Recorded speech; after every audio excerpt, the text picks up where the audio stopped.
오늘은 신앙의 프레임을 만들어야 합니다. 제목 한번 읽어볼까요? 시작. 신앙의 프레임을 만들어야 합니다. 네, 신앙의 프레임을 만들어야 합니다. 라는 제목을 가지고 하나님 말씀 전가하겠습니다. 심리학 교수죠. 최인철 서울대 교수님인데요. 그분이 지은 책 가운데 프레임이라는 책이 있습니다. 재미있는 책인데 그 책에 보면 이런 이야기가 나옵니다. 고급 레스토랑에 어떤 사람과 함께 가서 좋은 것을 대접해야 되겠다. 그 마음을 가지고 갔으니까 고급 식당에 갔겠죠. 갔더니 코스 요리가 있는데 두 가지밖에 없더라는 겁니다. A 코스와 B 코스 두 가지밖에 없는데 꽤 오래전 책이니까 그 당시의 가격으로 보니까 A 코스는 3만 원, B 코스는 6만 원. 지금 가격 더 올랐겠죠. 네, 그 가격으로 세팅이 되어 있더라는 것입니다. 자, A 코스와 B 코스밖에 없는 그 식당의 메뉴판을 받아들었을 때 사람들은 무척이나 갈등을 하기 시작한다는 것입니다. 주머니의 사정으로는 그냥 A 코스를 사주면 딱 좋겠는데 A 코스를 사주면 두 가지밖에 비교할 게 없기 때문에 상대적으로 싼 것을 대접하는 찝찝한 마음이 들 것도 분명한 것이고, B 코스를 사주면 경제적으로 지출이 심해지는 그런 일들을 발생하고, 그래서 이런 메뉴판을 만나면 둘 중에 어떤 것을 선택할지라도 기분은 매우 안 좋다는 것입니다. A 코스를 사주고 나서도 기분이 좋지 않고 B 코스를 사주고 나서도 기분이 좋지 않게 된다는 것입니다. 그런데 어느 날 이 식당에 두 개의 코스 말고 C 코스가 한 개 더 생기게 됩니다. A 코스는 3만 원, B 코스는 5만 원, C 코스는 7만 원, 이렇게 하나 더 생기면 사람들은 굉장히 마음이 편해지면서 대부분 70% 이상이 B 코스를 선택하게 되더라는 것입니다. 왜냐하면 A 코스를 사서 싼 것을 대접한 기분도 들지 않고 C 코스처럼 과하지 않게 적당하게 B 코스를 대접함으로 내가 대접하는 그 상대에게도 그리고 대접하는 나도 기분이 만족하게 되는 그 역할을 하게 프레임을 딱 그렇게 메뉴판에 정해 놨다는 것이죠. 이것이 프레임이라는 겁니다. 똑같은 상황 같아도 정확한 프레임, 사람을 마음 편하게 해주는 프레임이 있더라는 것입니다. 편안하게 B 코스를 선택하도록 만들어 놓은 프레임이 있다라는 것이죠. 프레임은 우리가 살아가면서 많은 곳에서 발견되고 생각보다 굉장히 중요한 것이 프레임이다, 이렇게 말하고 있습니다. 뭐든지 프레임이 중요하다라는 것이죠. 이분이 이제 독실한 신앙인이거든요. 외부 강의도 많이 하시는 것으로 알고 있는데 외부 강의에서도 그렇게 말합니다. 신앙의 프레임이 중요하다. 신앙의 프레임을 갖추는 것이 매우 중요하다. 이렇게 이야기하고 있다는 것입니다. 식당에서 손님들이 주저하지 않고 어떤 코스를 편안하게 시킬 수 있는 프레임을 만들어주는 것처럼 교회와 가정은 하나님을 잘 섬길 수 있는 프레임을 잘 만들어주는 가정이 되어야 되고 교회가 되어야 한다는 것입니다. 그래서 부모가 해야 될 일은 뭐냐? 그 가정의 프레임을 하나님 잘 섬기는 프레임으로 만들어야 되고, 교회가 해야 될 일은 뭐냐? 하나님 앞에 충성스러운 일꾼을 만들기 위해서 좋은 프레임을 만들어야 한다. 그렇게 말할 수 있다는 것이죠. 그것을 잠언 22장 6절에 보면 이렇게 설명하고 있습니다. 잠언 22장 6절 다 같이 한번 읽어볼까요? 시작. 마땅히 행할 길을 아이에게 가르치라. 그리하면 늙어도 그것을 떠나지 아니하리라. 아멘. 자, 이 말이 무슨 말이죠? 오늘 제목으로 말하자면 프레임을 잘 만들어 주어라. 프레임을 제시해 주어라. 어릴 때 마땅히 행할 길을 아이에게 가르쳐 주어라. 그러면 늙어도 그 길을 떠나지 않을 것이다. 이렇게 말하고 있다는 것이죠. 프레임을 제시하라는 겁니다. 프레임을 정확하게 제시하면 죽을 때까지 우리는 하나님을 잘 섬기는 사람들이 될 수 있다. 이렇게 말하고 있는 것이죠. 부활의 저자인 톨스토이는 그런 이야기를 합니다. 모든 행복한 가족들은 서로서로 닮은 데가 많다. 그러나 모든 불행한 가족은 그 자신의 독특한 방법으로 불행하다. 이렇게 말하고 있다는 것입니다. 이 프레임으로 이야기하면 행복한 가정은 어쨌든 그 프레임 속에 들어가서 같은 것을 추구하고 같은 것을 바라보게 하지만, 불행한 가족은 다 똑똑한 것 같지만 각자 다른 프레임 속에 독특하게 살기를 바라는 마음으로 불행해진다. 그렇게 말하고 있다는 것입니다. 자, 프레임 중요합니다. 자, 그렇다면 오늘 저는 여러분들과 함께 우리의 가정, 우리의 교회가 어떤 프레임을 가져야 되는지 4가지지만 길지 않습니다. 4가지를 함께 나누어 보도록 하겠습니다. 자, 첫 번째는 헌신을 가르치는 가정의 프레임을 만들어야 한다는 것입니다. 다 같이 읽어봅니다. 시작. 헌신을 가르치는 가정이 됩시다. 2절 말씀 볼까요? 2절 말씀 보겠습니다. 제가 읽겠습니다. 내가 내 손이 수고한 대로 먹을 것이라. 내가 복되고 형통하리로다. 아멘. 여러분들의 삶이 형통한 삶이 되시기를 축복합니다. 근데 여러분, 중요한 것은 우리가 살아가고 있는 세상이 형통하고 싶다고 해서 형통이 되나요? 내가 수고하지만 수고한 대로 우리가 먹고 살 수 있는 삶을 살아갈 수 있습니까? 그렇지 못하다는 것이죠. 입시 마치고 나면 콕 하는 이야기들이 있습니다. 우리 아이가 평소에 실력보다 못 봤대요. 그러는데 사실인지 좀 따져봐야 되고, 그게 사실 실력이지 않겠습니까? 어떤 의미에서는. 그런데 여러분, 왜 안 되느냐? 수고하는 대로 왜 얻을 수 없느냐? 우리가 애를 쓰는데 왜 수고하는 대로 얻을 수 없느냐? 좀 신학적으로 보면 원래 우리는 수고할 필요가 없었습니다.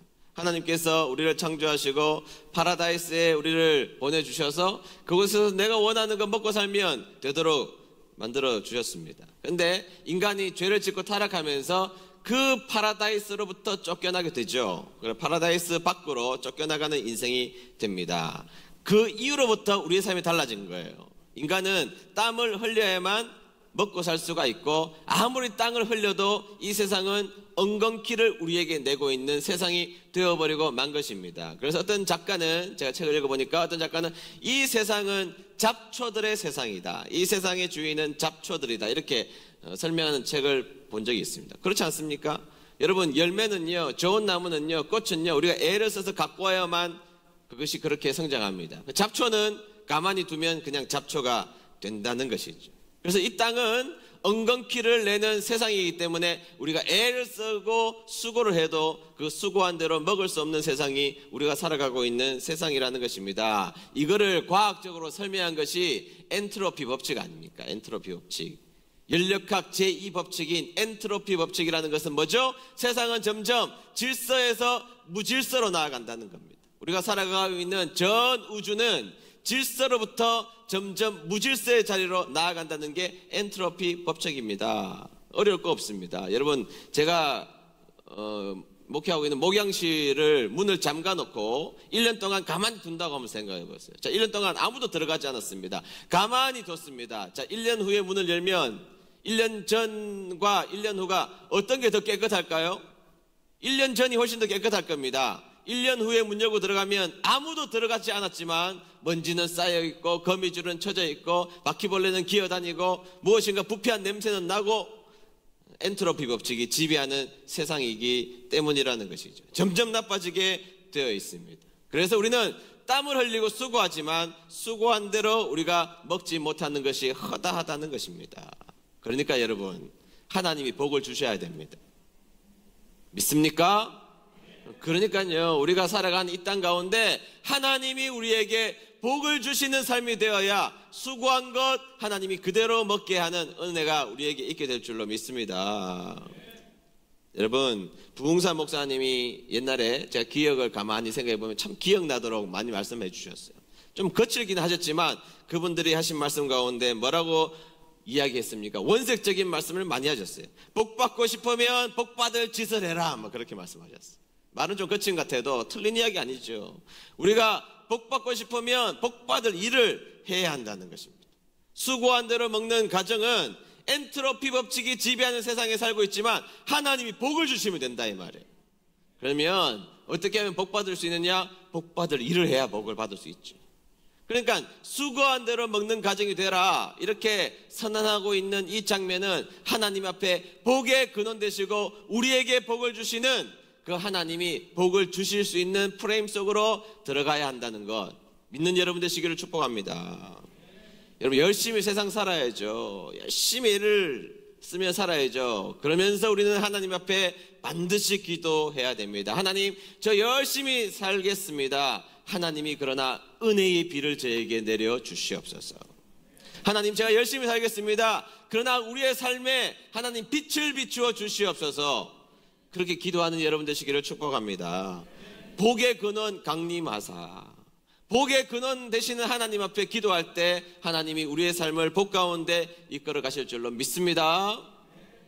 우리 교회 성도님들 헌신 잘하시는 분들 되게 많은데 설교 시간에 또 우리 교회 성도님들 이야기하는 거는 좀 어색할 수 있으니 다른 교회 장로님이신데요. 교회와 집하고 굉장히 멋입니다. 주일 말고는 우리 교회를 자주 나오시는 분이신데 어느 날 이 장로님이 저를 찾아오셨어요. 사업이 시작한 지 얼마 안 돼서 거기에 투입돼야 될 돈도 굉장히 많을 텐데 굉장히 큰 금액을 저에게 내놓으시면서 이렇게 말씀하셨습니다. 목사님, 하나님의 나라를 위해서 선교사님이나 어려운 분들을 위해서 이 물질을 목사님이 대신 써주세요. 그래서 제가 안 그래도 바쁜데 종이에다가 다 적기 시작했습니다. 이거는 어떤 선교사님을 이렇게 도와줘서 딱 원하는 금액까지 다 쓰고 제가 얼마를 다 썼다고 말씀을 드렸어요. 사실은 그런 거 요청하시지도 않았지만 제가 떳떳하기 위해서 그렇게 했습니다. 그래서 신학생들을 위하여서 어려운 분들을 위하여서 선교사님들을 위해서 의미 있는 곳에 사용을 했습니다. 얼마 전에 또 찾아오신 거예요. 얼마 전에 또 찾아오셔서 목사님, 제 삶에 사업을 시작한 지 얼마 안 됐는데 코로나 터지고 정말 어려운 시기였는데 하나님이 얼마나 복을 많이 주셨는지 모릅니다. 우리 가정과 우리 사업장에 복을 하나님이 많이 주셨는데 정말 설명이 안 되는데 굳이 설명하자면 하나님이 복을 주셨습니다. 이게 결론입니다. 상상할 수 없는 것으로 채워주셨습니다. 그러면서 저에게 또 이렇게 이야기하시는 거예요. 목사님, 수고스럽겠지만 올해도 저 대신 목사님이 그런 일을 해주시면 좋겠습니다. 그 가정의 자녀도 유학가 있는데요. 좋은 학교 간 것 같은데 저한테 어느 학교 갔다, 공부를 잘한다 한 번도 이야기해 본 적이 없어요. 그냥 그분의 기쁨이 있다면 그 자녀가 미국에 가서도 교회를 얼마나 섬기는데 정말 교회 섬기는 것 그 하나가 자신에게는 큰 기쁨이다, 이렇게 말씀하셨습니다. 하나님 앞에 헌신을 가르치고 하나님 앞에 복받을 일을 가르치고 어떻게 하나님이 복을 주시는지 복의 근원 되시는 하나님 앞에 복받을 일을 하는 가정, 그런 프레임을 부모가 만들어주는 역사가 있게 되기를 축원합니다. 부모가 그렇게 살아야 자녀가 그렇게 사는 것입니다. 부모가 헌신해야 자녀들이 교회 앞에 헌신하게 돼 있는 것이고, 부모가 주님을 위하여서 애써서 은총의 빛을 기대해야 자녀들도 하나님을 바라보며 은총의 빛을 기대하는 자녀가 될 줄로 믿습니다. 그런 가정 되시기를 주의 이름으로 축복합니다. 두 번째는 서로 기대어 성장하는 가정이 되어야 한다는 것입니다. 다 같이 읽어봅니다. 시작. 서로 기대어 성장하는 가정이 됩시다. 3절 볼까요? 3절. 다 같이 읽습니다. 3절 시작. 내 집 안방에 있는 내 아내는 결실한 포도나무 같으며 내 식탁에 둘러앉은 자식들은 어린 감람나무 같으리로다. 아멘. 자, 유독 많은 나무가 있는데요. 성경에서는 포도나무와 감람나무를 가정을 설명하면서 우리에게 제시해 주고 있다는 것이 참 귀하다는 것입니다. 자, 여러분, 포도나무의 특성이 뭐죠? 포도나무. 김천은 포도의 고장이잖아요. 그러면 또 어떤 분은 자두의 고장이다, 어떤 분은 호두의 고장이다, 다 고장입니다. 어쨌든 그런데 포도라는 것은요 그냥 자라지 않습니다. 무엇인가를 기대서 자랍니다. 다른 나무에 기대서 자라든지, 그렇죠? 벽에 기대서 자라든지, 요새 이제 포도 농사 짓는 분은 철사에 기대서 자라든지, 어쨌든 무엇인가 기대야 열매를 맺을 수 있다는 것입니다. 그래서 여러분, 가정은요 독립적인 것을 가르쳐야 하지만 결코 독립적이기보다는 관계적이어야 합니다. 관계적이어야 돼요. 가정의 대화를 많이 해라, 그 말도 역시 관계적이라는 이야기. 서로 비밀이 없어야 된다, 관계적이라는 겁니다. 그래서 가정의 남편과 아내가 관계적이어야 하고, 부모와 자식이 관계적이어야 되고, 형제와 자매가 관계적이어야 되고, 그렇죠? 지나친 간섭은 문제지만 각자 플레이하는 것은 훨씬 더 문제입니다. 그래서 여러분, 오늘부터는 집에서 비상금이 사라지는 역사가 있게 되기를 바랍니다. 아멘을 안 하신 분들은 비상금 있는 거예요 지금. 여러분, 비상금이 왜 있어야 됩니까? 서로에게 서로를 인정하고, 서로가 한다 그러면 자유를 주고, 비밀이 있어서는 안 된다는 것이죠. 서로를 기대어 살아가야 한다는 것입니다. 가정은 포도나무처럼 되어야 합니다. 그렇죠? 내가 다 할 수 있지만 물어보고 하고, 아멘. 내가 다 할 수 있지만 나 혼자면 우리 가정 구성원들의 모두가 나서는 것보다 더 잘할 수 있지만 같이 힘을 빌리고 같이 나누어서 짐을 지고, 아멘. 포도나무가 기대어서 열매를 맺는 것처럼 가정의 구성원들도 서로가 관계적으로 기대어 있을 때 그런 프레임이 가정이 이루어질 때 행복하고 복된 가정이 될 줄로 믿습니다. 세 번째는 기다려주는 가정의 프레임을 만들어야 한다는 것입니다. 다 같이 읽어봅니다. 시작. 기다려주는 가정이 됩시다. 성경이 기가 막힌 게 어린 아이들은 어린 감람나무 같다고 성경에서 제시하고 있죠. 자식들은 어린 감람나무 같다. 참 기가 막힌 이야기입니다. 여러분, 감람나무는요 생명력이 굉장히 긴 나무입니다. 생명력이 굉장히 긴 나무인데 이 감람나무가 열매를 맺기까지는 7년이 걸린대요. 그러니까 다른 나무보다 훨씬 더 시간이 많이 필요한 나무가 감람나무라는 것입니다. 그리고 열매를 맺기 시작하는 순간부터는 많은 기름을 우리에게 주는 나무, 그것이 바로 감람나무라는 것인데요. 자식은 어린 감람나무 같다. 어린 감람나무. 열매를 아직까지 맺지 못하는 어린 감람나무라는 것입니다. 여러분들의 자녀가 태어나면서부터 설거지하고 마당 씁니까? 그런 자녀 있습니까? 없잖아요. 태어나면서부터 여러분들에게 효도하고 어깨 주물러 줍니까? 그런 자녀는 없잖아요. 없단 말이죠. 태어나면서부터 이 사회와 민족을 위해서 쓰임받는 자녀가 없다는 거죠. 기다려야 됩니다. 기다려야 됩니다. 무던히 기다려야 됩니다. 여러분, 동물들은요 태어나자마자 걷지만 정말 인간들은 정말로 태어나자마자 압도적 보호를 받으며 한동안 성장해야 됩니다. 언제까지 성장해야 될지 모를 만큼 성장해야 한다는 것이죠. 한동안에는 가정의 보호 속에 완벽한 보호를 받아야 되고 부모로부터 집중적으로 공급을 받아야 합니다. 그래서 가정은 기다림이 기초예요. 기다림이 기초예요. 인간 되는 데까지는 기다림이 필요합니다. 남편은 안 그렇고 아내는 안 그렇습니까? 인간 될 때까지는 기다림이 필요해요. 따라하겠습니다. 인간 될 때까지는 기다림이 필요해요. 목사님 30년 기다렸는데요. 조금 더 기다려야 됩니다. 기다려야 됩니다. 그래서 여러분, 가정의 중요한 질서는 기다림이라는 사실입니다. 요즘 아이들이요 태어나면서부터 빨리빨리를 강요당합니다. 빨리 먹어라. 누가 빨리 먹는지 보자. 그래서 입천장 다 뛰었습니다. 빨리 걸어라. 아유, 우리 엄마들끼리 모이면 이게 전쟁이에요. 우리 애는 9개월 만에 걸었다는 거예요. 그러면 13개월 됐는데 못 걷는 집안 아이를 가지고 있는 부모는 그때부터 막 고민이 빠지고 낙심합니다. 근데 생각해 보면요, 평생 지겹도록 걸어야 돼요.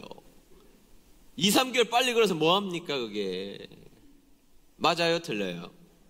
지나가 보면 그건 자랑거리도 아니란 말이죠. 100일도 안 됐는데 엄마 했다는 거예요. 엄마들이 거짓말 진짜 잘하거든요. 100일도 안 됐는데 엄마 했다는 거. 엄마 했다고, 아빠도 했다고. 산타 할아버지도 했대. 산타 할아버지. 근데 그런 말 들으면 돌 지났는데 엄마 한 번도 못하는 그 집안 난리가 납니다. 언어 치료를 다녀야 되나, 어디를 보내야 되나. 여러분요, 늦게 말하면 어때요? 평생 말하고 살 건데. 범죄는요 다 말로 합니다. 말 일찍 해서 범죄할 일밖에 뭐가 더 있겠습니까? 우리 교회 출신 중에 그 나이 때 애 중에서 말을 제일 늦게 한 아이가 지금 변호사 돼 있습니다. 웃기잖아요. 여러분 생각해 보세요. 제일 말 못했다니 그 당시에는 7년의 기다림 후에 열매 맺는 겁니다. 기다림이 필요합니다. 자녀가 느리고 답답하고 속에서 천불이 나는 가정이 있다면 욕하지 마시고 이렇게 말하세요. 너 감람나무구나. 싹수가 노라면 은행나무 되겠구나. 어릴 때 잘 성장한 아이들도 있지만 커서 이룬 아이들도 있습니다. 후생은 가히 두렵습니다. 지금 여러분 아이들 무시하고 교회 아이들 무시하면 절대 안 됩니다. 그 아이들이 나중에 어떻게 될지는 아무도 몰라요. 그러니까 기다려줘야 합니다. 근데 여러분, 기다림은 그냥 기다리는 게 아니에요. 믿는 사람은 기도하고 기다려야 합니다. 그 아이를 위해서 기도하고 기다리는 여러분 되시기를 축복합니다. 기도했다는 것은 뜻을 정했다는 거예요. 맞죠? 기도했다는 것은 하나님의 뜻대로 살기로 뜻을 정했다는 것이고, 그리고 기도하고 기다릴 때 그런 가정의 프레임이 있을 때 아이들은 안정감을 느낄 것이고 그 가정은 복된 가정이 될 것이고 하나님이 은혜를 주시는 귀한 가정이 될 줄로 믿습니다. 마지막 네 번째는 예배에 집중하는 가정의 프레임을 만들어 줘야 한다는 것입니다. 다 같이 읽어봅니다. 시작. 예배에 집중하는 가정이 됩시다. 여러분, 죄성을 가지고 있는 인간이 가만히 있으면 예배 드리겠습니까? 죽어도 예배 안 드려요. 인생 살다가 뭔가 두들겨 맞아야 예배 열심히 드리고, 인생을 살다가 뭔가 하나를 크게 맞아야 하나님 앞에 예배를 드리지만, 정말 그러기 전에 예배를 잘 드리는 자녀로 성장하기 위해서는 그런 프레임 속에 들어와 있어야 된다는 것입니다. 예배를 잘 드리는 프레임을 만들어줘야 한다는 것입니다. 근데 여러분, 참 중요한 게 오늘 성경 말씀에 가정을 이야기하면서 포도나무와 감람나무 같이 등장했죠. 다른 교회에서는 제일 안 가르쳐 주는 건데 제가 우리 은혜 드림교회 성도님이 가르쳐 드릴게요. 구약의 제사를 보면 구약의 제사는 그냥 드리는 게 아니에요. 법이 있습니다. 법이 있는데 제사를 드릴 때 거의 대부분의 제사에 들어가야 될 첨가물이 있어요. 첨가물이 뭐냐? 포도주와 기름이에요. 뭐라고요? 네, 포도주와 기름이에요. 노아가 나중에 이런 이야기까지 내가 다 알려주려면 좀 아깝긴 한데, 방주에서 나온 다음에 처음에 포도나무 심잖아요. 왜 포도나무부터 심어요? 예배 드리기 위해서. 필요하니까, 첨가물이 필요하니까. 다른 곳에 가서 가르쳐 주지 마세요, 여러분. 너무 아까워요, 저는. 그러니까 여러분, 포도나무와 감람나무라는 것은 궁극적으로 하나님 앞에 예배 드리는 자, 그 얘기를 하는 거예요.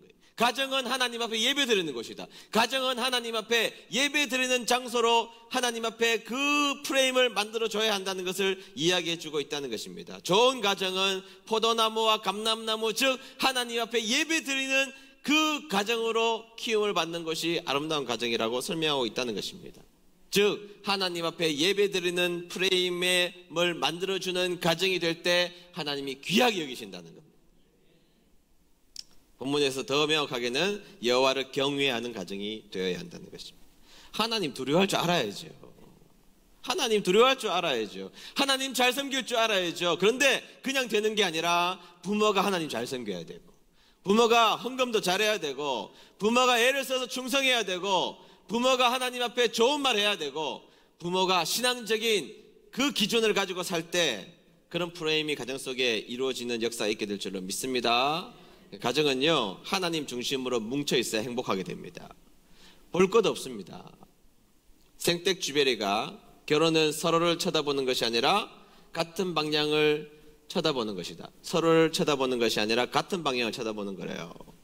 여러분, 서로에게 자꾸 집착하다 보면요, 땅구멍이나 크게 보이지, 늙으면 주름이나 많이 보이지 뭐가 보이겠어요. 자꾸 쳐다보세요. 좋은 게 보이는가. 그러나 같이 한 마음 품고 예배 드리는 자리에서 주님 바라보면 하나님이 그 가정에 행복도 주신다는 거예요. 제가요, 임상적으로 목회를 어릴 때부터 우리 아버지를 보고 제가 21년간 단임 목회하면서 행복한 가정은 무엇인가 많은 것을 가져서 혹은 많은 것이 있어서 많은 것을 배워서 꼭 그렇게 행복이 이루어지는 것이 아니고요, 그 가정이 처음에 스타트는 초라해 보일지라도 하나님 잘 섬기는 가정 보면 궁극적으로 행복한 가정이 되더라고요. 분명합니다. 제가 다 예의 들 수 있어요. 분명합니다. 좋은 방향으로 가게 되어 있습니다. 부부가 하나님 바라보는 가정, 부모와 자녀가 하나님의 이야기를 하는 가정. 여러분, 같이 모여서 무슨 이야기 합니까? 하나님 이야기 해야죠. 하나님 이야기. 하나님이 우리 가정에 어떤 역사를 이루셨는지 하나님 이야기를 하다 보면 그 가정에 귀하고 복된 일들이, 행복한 일들이 벌어지게 될 것입니다. 형식적으로 교회에 왔다 갔다 하기만 하고 하나님 이야기는 한 번도 해본 적도 없고 하나님 중심으로 사는 모습은 전혀 없고, 예배 잘 드릴 때 그 가정의 구성원들이 포도나무와 감람나무가 되어서 하나님 앞에 성실한 예배를 올려드릴 때 하나님이 그 가정에 복을 더하여 주실 줄로 믿습니다. 우리의 수고 필요합니다. 수고해야 됩니다. 성경은 그것을 우리에게 강조하고 있지만, 그러나 우리의 수고 위에 하나님이 비추시는 은혜가 있어야 할 줄로 믿습니다. 우리의 수고가 필요하지만 하나님이 우리에게 은혜의 비를 주셔야 우리의 가정이 귀하고 복된 가정 된다는 사실을 기억하시고, 우리 은혜드림교회 성도님들 새로운 설날을 맞이해서 2023년도 우리 하나님 잘 섬기는 프레임이 우리 은혜드림교회 프레임 되는 역사가 있게 되기를 주의 이름으로 축복합니다.